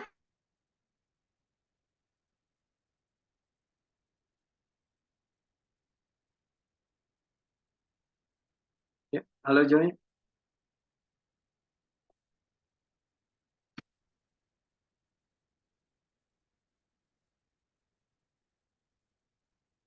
Itu hari ke-8 sama dengan hari pertama. Kita lihat di situ di hari pertama itu ada kebangkitan Tuhan Yesus. Tuhan Yesus dibangkitkan dari kematiannya. Dan kita lihat di sini kalau di zaman kita ya, kapan kita dibangkitkan dari kematian kita? Jadi kita waktu kita dibaptis, kita dibaptiskan. Kemudian waktu saya dibangkitkan dari kematian itu sama dengan saya mempunyai hidup baru. Di saat saya mempunyai hidup baru, ya kan, hidup lama saya mati. Saya born again, dilahirkan kembali. Kapan saya dilahirkan kembali? Di hari ke-8. Waktu sama dengan sunat. Waktu saya dilahirkan kembali, semua yang lama itu sudah saya tinggalkan, saya hidup baru. Waktu saya mempunyai kehidupan baru atau sama dengan New Covenant, di mana hukum Tuhan ada di dalam saya, itu kehidupan lama saya tinggalkan, kehidupan baru ada yang di saya. Yang terjadi adalah penurutan akan hukum-hukum Tuhan, di mana waktu saya dibangkitkan kembali, saya Rasul Paulus bilang, I put on Christ. Saya diberikan maksudnya kehidupan Kristus yang menguasai hati saya, sehingga saya mempunyai hidup baru dan di mana hidup yang berjalan sesuai dengan roh. I walk dengan roh, di mana kehidupan Kristus, di mana hukum-hukum Tuhan Yesus itu bisa dituruti bukan dengan saya ya, tapi dengan Kristus di dalam saya. Itu artinya waktu saya mati kemudian dibangkitkan atau saya dibaptiskan. Dibaptiskan kembali pada hari ke-8, yaitu sama dengan Tuhan Yesus mati kemudian dibangkitkan pada hari pertama. Hari pertama itu sama dengan hari ke-8, dan kemudian bukti yang kedua adalah sunat itu kan di-remove flesh ya, atau daging kita di-remove. Atau dengan kata lain, waktu saya dibaptis, saya mati, dan kemudian saya dibangkitkan kembali. Itu flesh itu kan kita sekarang lagi belajar mengenai flesh dengan spirit ya, yang mana Ishak dengan Ismail. Jadi kehidupan daging itu, keduniawian itu ditinggalkan. Kemudian saya disunat, daging dikeluarkan, dan saya hidup menurut roh atau saya dilahirkan kembali. Jadi kalau kita lihat ya, misalnya aplikasi sekarang ini, sunat itu adalah waktu saya menerima Kristus dan kemudian saya dibaptiskan. Itu adalah tanda di mana saya menerima Kristus, kemudian saya dibaptiskan. Jadi sunat itu tidak dibutuhkan lagi, karena satu-satunya jawaban yang kita bisa berikan itu adalah Tuhan Yesus sudah mati. Tapi saya harus lihat dia punya reference lagi mengenai apa kebenaran itu. Tetapi di dalam zaman kita ini adalah tanda waktu kita menerima Kristus itu adalah waktu saya menerima Kristus dan kemudian saya dibaptiskan sebagai tanda meninggalkan kehidupan lama dan saya menerima akan kehidupan baru, dilahirkan kembali, yaitu saya berjalan, saya menerima kehidupan Kristus. Sekarang saya hidup baru, yaitu menghidupkan kehidupan Kristus, yang mana menyatakan Kristus dalam diri kita, menyatakan bahwa Roh Kudus itu yang bekerja di dalam hati kita, dan saya hidup berdasarkan roh, bukan berdasarkan daging, karena daging itu sudah dikeluarkan sama dengan sunat, daging flesh dikeluarkan, dan sekarang saya hidup berdasarkan roh. Mungkin itu dia punya jawaban, Kak. Tapi for sure untuk dia punya jawaban yang pasti kita bisa cari dalam Roh Nubuat. Tapi so far itu dia punya konklusi yang kita bisa berikan. Thank you. Terima kasih Sister Joy. Jadi maksudnya sangat menarik juga untuk menjadi satu bahan pemikiran ya, karena ada perbedaan-perbedaan, dan hal ini juga sebenarnya tidak bisa diabaikan karena memang setelah kita mendalami ini, kita melihat banyak hal justru ya, seperti yang Brother Laurelia tadi. Ya, mungkin dari Brother Lauri kira-kira ada pemikiran lain atau bagaimana? Iya bro, Atau jadi apa namanya? Apakah jawaban yang Sister Joy sampaikan itu cukup atau? ya bro, sudah ini ya mulai terbuka juga ya. Cuman memang kalau kita lihat, kalau dulu juga kan ada pengorbanan hewan atau apa untuk pengampunan dosa, tapi setelah Yesus mati, lambangnya sudah ini ya, apa namanya, sudah Yesus, dia punya domba yang sebenarnya sudah dilakukan di kayu salib ya. Terus memang kayaknya ini sunat ini kalau saya lihat secara pribadi itu kayaknya mungkin sama seperti tadi ya, sunat itu sama dengan kelahiran kembali pada hari ke-8 atau hari pertama ya. Itu sama berarti dengan baptisan, Bro. Mungkin kalau sunat itu dipotong dagingnya, kalau baptisan kan diselamkan berarti mati kedagingan kan dan hidup baru dilahirkan kembali. Jadi mungkin jadi di zaman perjanjian lama kan belum ada baptisan, nanti di perjanjian baru Ya, baru ada baptis. betul. Mungkin itu sama seperti itu ya. Dan alasan kedua mungkin di zaman bangsa Israel atau di zaman Abraham dulu mereka benar-benar memaknai apa arti sunat itu. Memang ingat bahwa sunat itu memang perjanjian antara Tuhan dan Abraham atau perjanjian Tuhan dengan manusia. Ketika percaya maka kita dibenarkan. Tapi di zaman perjanjian baru itu bukan menjadi tanda tapi persyaratan keselamatan. Jadi sudah disalahgunakan dia punya arti sesungguhnya dari sunat itu, harusnya itu sebagai peringatan supaya kita percaya kepada Tuhan. Justru mereka nggak peduli mau percaya, nggak peduli untuk hukum. Yang penting kalau sudah disunat itu mereka sudah umat Tuhan.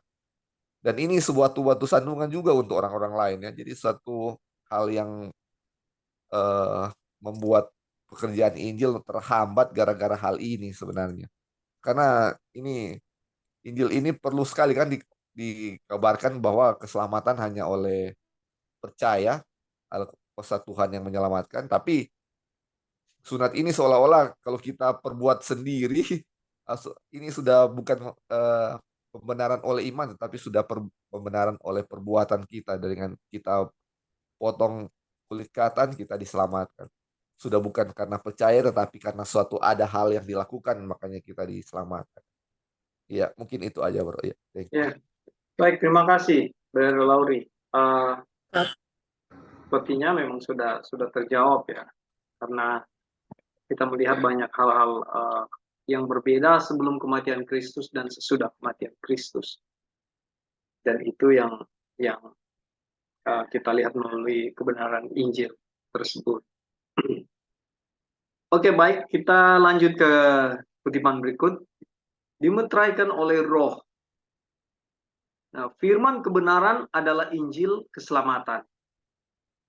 Ketika kita percaya Injil, kita dimeteraikan oleh Roh Kudus.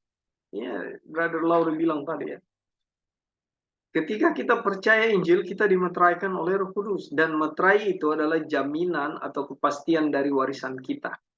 Sampai warisan itu dianugerahkan kepada kedatangan Tuhan. Saudara, percaya kebenaran ini, kita dimeteraikan oleh Roh Kudus. Ya, saya melihatnya bahwa pemeteraian ini, ketika kita percaya Injil ini, pemeteraian ini adalah pertumbuhan kita, ya, tetapnya kita, ya, oleh Roh Kudus di dalam kebenaran ini. Ketika kita tidak kemana-mana atau tidak keluar dari kebenaran ini, ya, saya melihat ini satu hal yang pemeteraian secara pribadi ya. Ini pemahaman pribadi saya ya. Dan ketika kita dimeteraikan dan kita tetap dalam kebenaran ini, ya, ini apa? Adalah jaminan atau kepastian dari warisan kita. Dapat saudara warisan itu. Kapan kedatangan Tuhan nanti? Oleh karena itu, Abraham memiliki Roh Kudus sebagai jaminan atas warisan yang dijanjikan kepadanya. Tapi kadang kita berpikir begini, ya tapi kita masih berdosa. Saudara, saya kadang berpikir bahasa itu adalah bahasa setan. Ya, yang tadi Sister Joy bilang setan pokoknya bikin segala cara lah untuk supaya kita tinggalkan kebenaran ini. Kenapa? Supaya kita tidak kecurangan Roh Kudus. Karena kalau kita paham kebenaran ini, kita berada tetap dalam kebenaran ini, kita dimeteraikan, lalu ke bahasa-bahasa seperti, ya ada, tapi kita masih tetap berdosa. Ini bahasa-bahasa yang saya pikir adalah bahasa-bahasa yang keluar dari bisikan setan. Betul kita masih berdosa, tetapi kita percaya tidak bahwa kita akan diubahkan? Percaya tidak dosa kita sudah diampuni di kayu salib? Percaya tidak kita bahwa Injil bilang Yesus mati buat saya, dan anugerah pengampunan dosa itu saya terima? Percaya tidak kita? Itu yang menjadi polemik yang sebenarnya di dalam hubungan pribadi kita dengan Tuhan. Percaya, iman. Oleh karena itu, Abraham memiliki Roh Kudus sebagai jaminan atas warisan yang dijanjikan kepadanya. Ini sama kepada saudara dan saya. Kita memiliki Roh Kudus. Itu jaminan kita, saudara. Ya. Jadi jangan pusing dengan jatuh bangunnya kita. Ya. Itu proses yang menuntun kita. Ya. Kenapa ada Roh Kudus dan kita percaya Kristus berdiam di dalam kita? Inilah kebenaran, saudara. Dan inilah kekuatan Injil itu yang mau bilang kepada kita bahwa Tuhan sedang berproses di dalam kita. Jaminannya Roh Kudus ini yang diberikan kepada Abraham. Abraham memiliki itu. Dengan memiliki roh, menunjukkan bahwa kita memiliki hak atas warisan. Sama kepada Abraham, sama kepada kita. Karena roh membawa kebenaran. Ya. Dan warisan adalah kebenaran. Jadi saudara, ketika kita ada Roh Kudus, ketika kita berbuat kesalahan, Roh Kudus mengingatkan tidak? Nah inilah yang disebut Roh Kudus membawa kebenaran. Nah kebenaran dan hanya itu yang akan tinggal di bumi yang baru. Kebenaran dan hanya itu yang akan tinggal di bumi yang baru. Saudara, ini jamin. Nah, kita lihat berikut.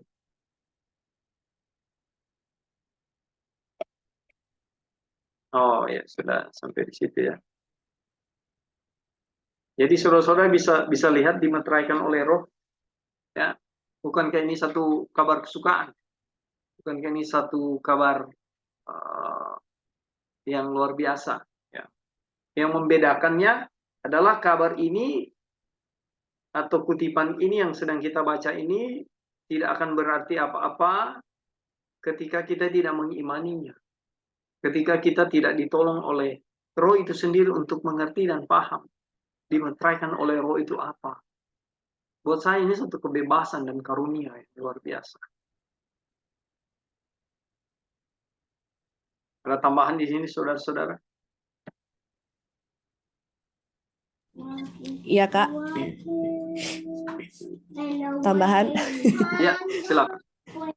Ya, jadi kita mau kasih komentar dulu yang tadi Lali ada bilang mengenai yang ada Injil palsu, orang-orang palsu datang di Galatia yang bilang, yang penting kamu sunat, kamu diselamatkan, iya kan? Ya. Jadi sunat itu sebagai jaminan keselamatan. Entah kita mau turut hukum kek, mau nggak turut hukum kek, yang namanya yang penting kelihatan di luar sunat, kamu sudah diselamatkan. Jadi kalau kita lihat di zaman kita ya, ini pekabaran ini sebenarnya udah sampai di telinga kita atau di gereja kita, cuman karena kita nggak ngerti makna sunat dan Injil yang kita sudah pelajari, makanya kita pikir, oh, dan kita juga sebenarnya terlibat di dalamnya sebelumnya. Jadi apa yang terjadi di zaman kita adalah begini.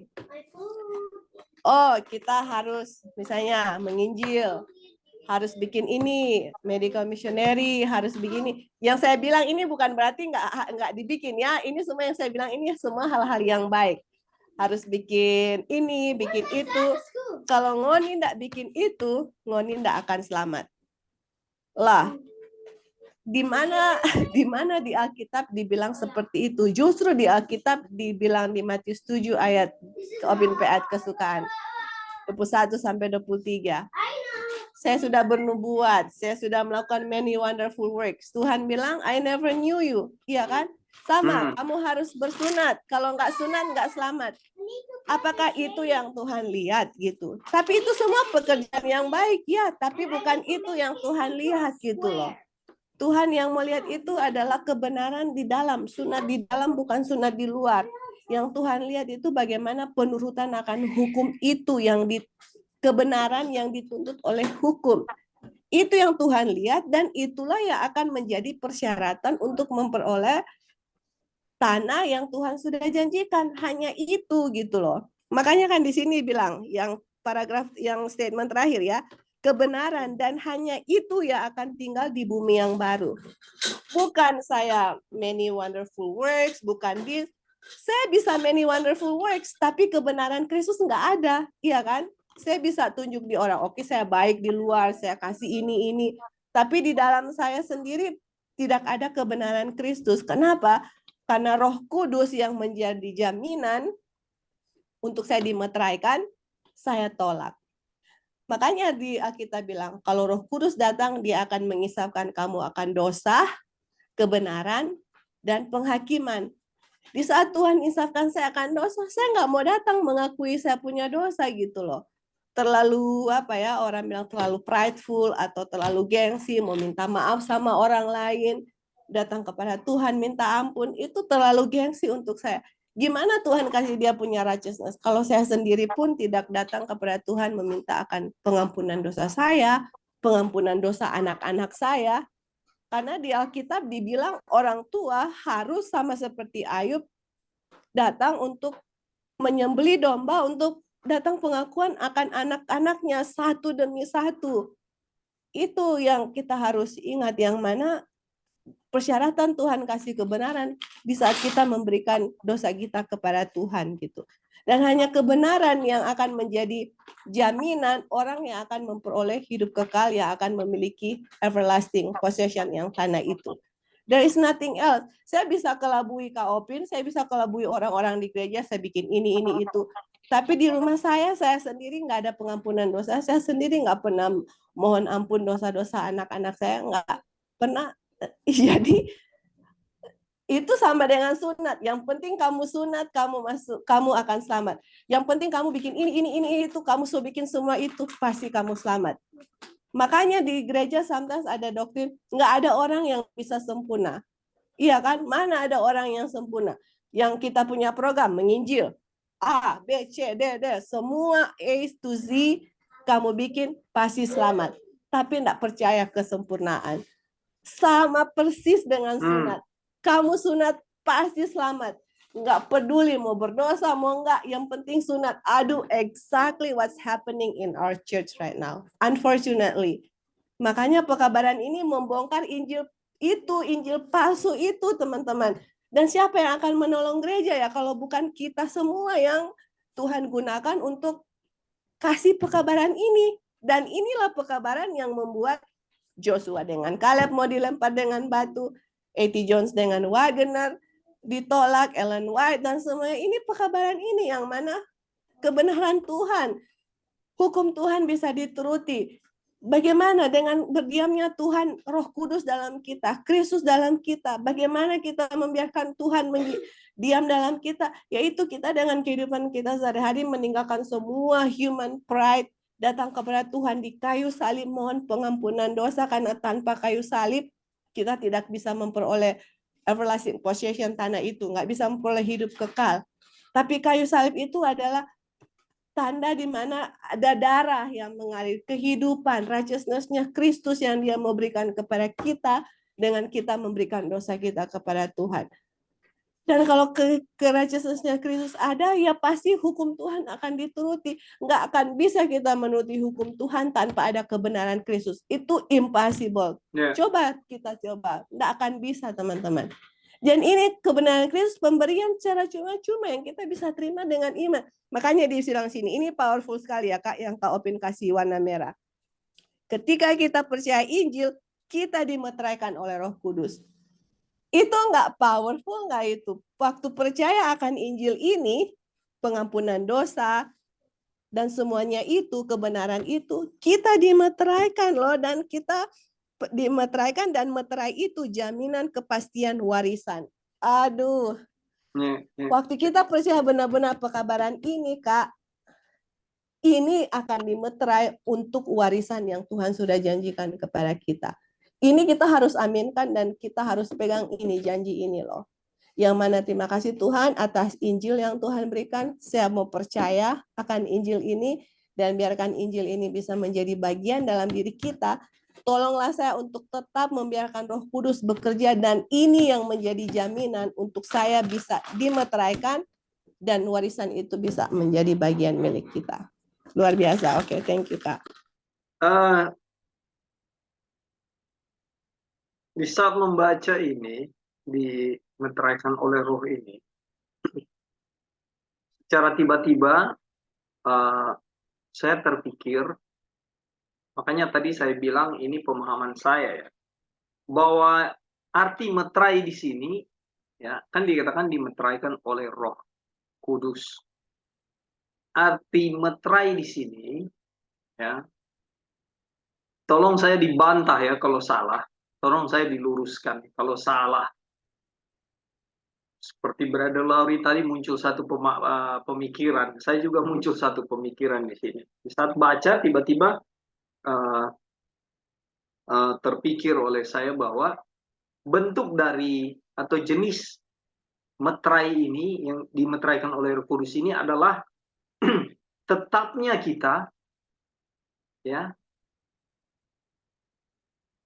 di dalam kebenaran ini. Dimeteraikan di sini percayanya kita akan kebenaran ini. Itulah yang disebut meterai. Kenapa? Kalau kita lihat kutipan selanjutnya, ya, saya mau baca pelan ya. Ketika kita percaya Injil, kita dimeteraikan oleh Roh Kudus. Nah, kenapa saya berstatement seperti itu tadi? Karena di sini dibilang, dan meterai itu adalah jaminan atau kepastian dari warisan kita.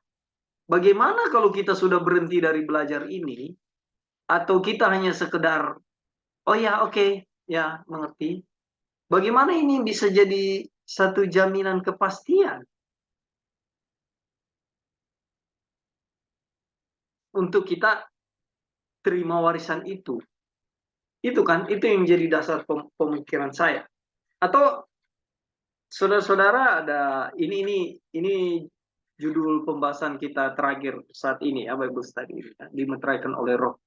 Apakah saudara-saudara ada apa namanya pemahaman lain atau mungkin ada tambahan, ada keterangan, mungkin ada bantahan? Ya, karena saya mau percaya bahwa dimeteraikan itu adalah seperti dicap ya. Nah, kalau kita sudah dicap berarti sah, ya kan? Kemana-mana kita pembenaran oleh iman.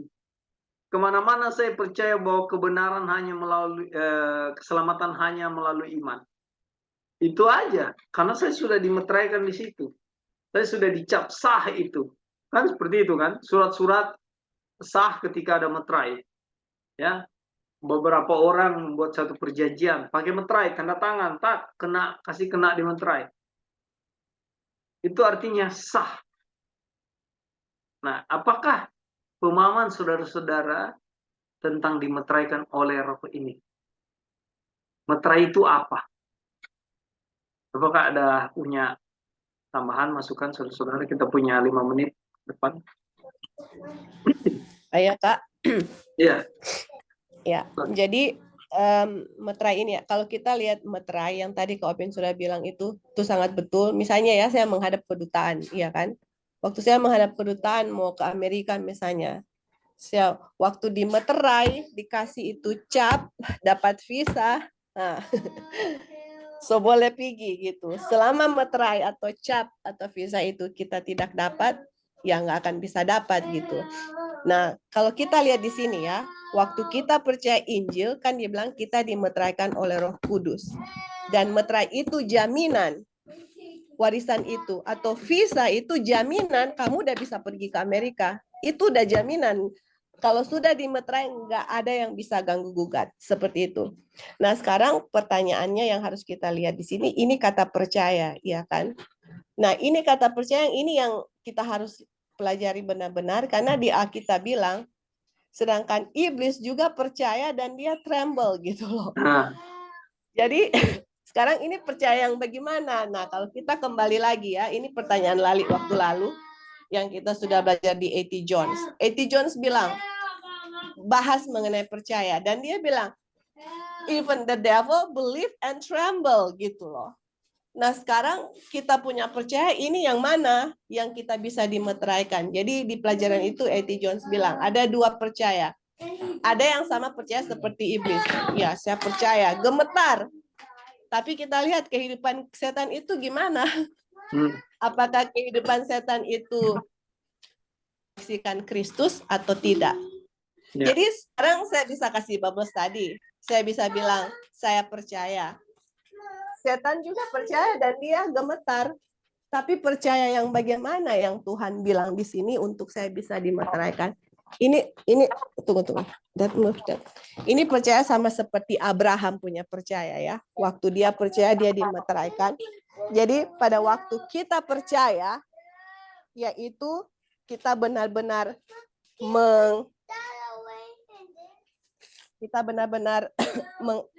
mengiyakan firman ini, dan firman ini benar-benar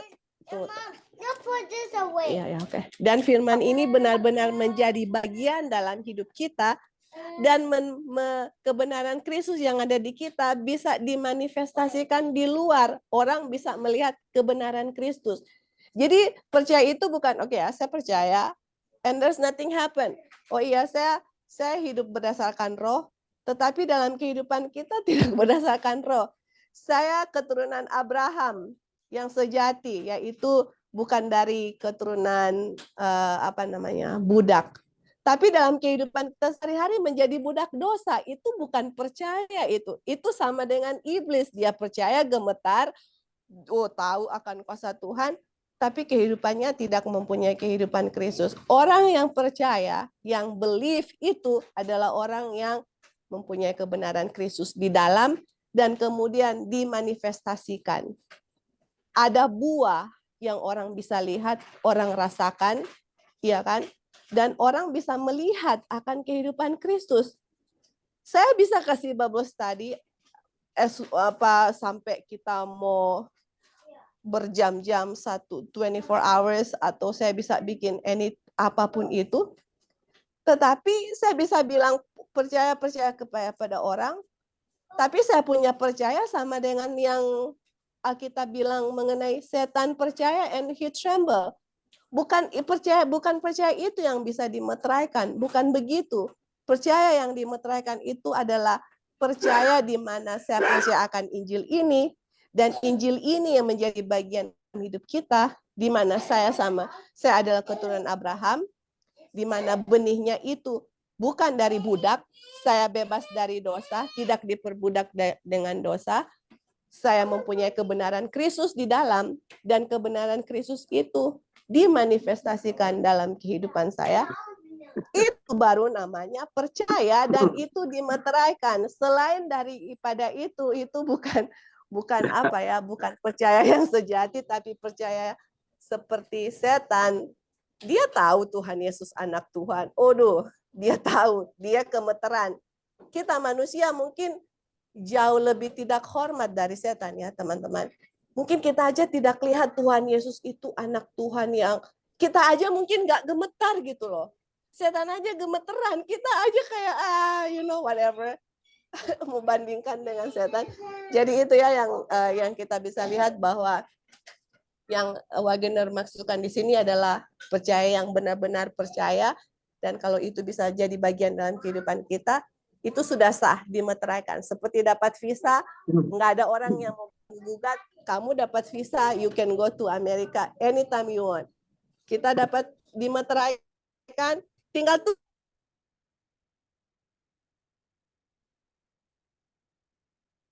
Ya. Halo? Halo? Sister Joy?